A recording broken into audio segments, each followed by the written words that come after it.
Obviously, big news yesterday. Ken Johnson signing, also a defenseman.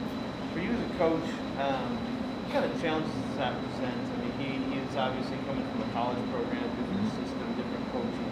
It's not like bringing a guy up from Cleveland, where maybe they were running similar systems. What kind of a challenge would that be? Well, I don't think it's challenging. I think it's exciting. I mean, you get an opportunity to, obviously, he was a high pick for us. He had a great year. Their team fell short, unfortunately for them, but they're within one game of getting to the finals and don't get it done. So I'm sure there's disappointment there. But for an organization to add and get a look at them, if you don't have them signed, they come in for camp. It's a different situation. Camps generally are very hard. They're depleted energy-wise by day 3, and because you're preparing to get ready for a season.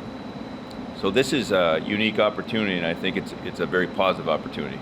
I get to start coaching them, get to look at them, get eyes on them in practice every day, start discussing, expectations as far as culture and all those things. So kind of get a little bit of head start here, and then get through these games and then talk about the summer also. So I don't think that as far as challenging, I think it's great. I think it's they're hockey players. They're not, I guarantee you, in Michigan, I watched a few of the games, they're not reinventing the wheel there either. There's only so many ways to play this game. So, but he gets to know his teammates, get familiar with us as a staff, and we get to know him. He's such a high draft pick, obviously Kent is. How much had you paid attention? Could you pay attention? Maybe you had your own season to worry about, and were you getting reports, I guess, from hockey ops? Yeah, I got some reports, and I'd check in on him, and I'd text with him throughout the year, just see how his season was going, and wish him good luck and all those things, but didn't want to bother him too much.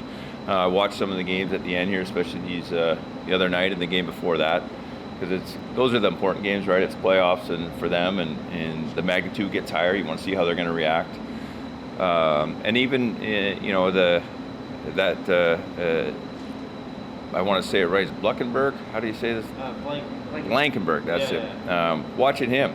He's an undersized guy, but he caught my eye of his competitiveness and how he was playing and how, he wasn't shying away from anything out there for a man of his stature. And he's got a kind of a unique story too, and how he went about his business, got there, and being the captain of that team. That's pretty awesome. So we've got 2 guys we're excited about, and we're looking forward to getting them in a uniform. Right, it kind of speaks to kind of in an evaluating part of the season, right? Where you're evaluating whether it's Carson Meyer or Jake or those types of players.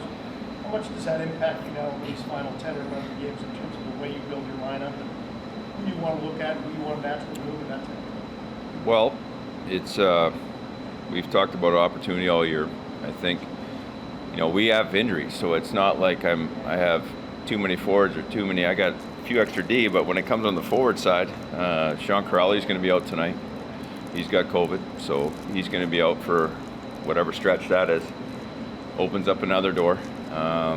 So we're, no Boo, no Texie, no Chinnikov, no Corrali. These are pretty important guys for us.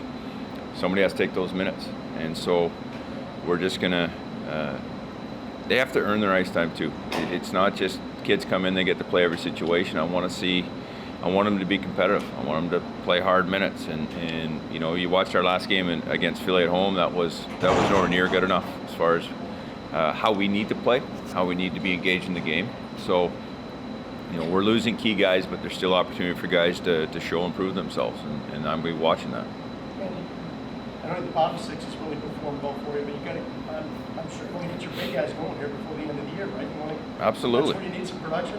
They don't get to fall off either. If anything, they're more important to us now. And when guys go down, those are the guys that have to step up. And so you call yourself a leader on the team, well, go lead them. And lead by our foundation. Show me the work. Give me the work.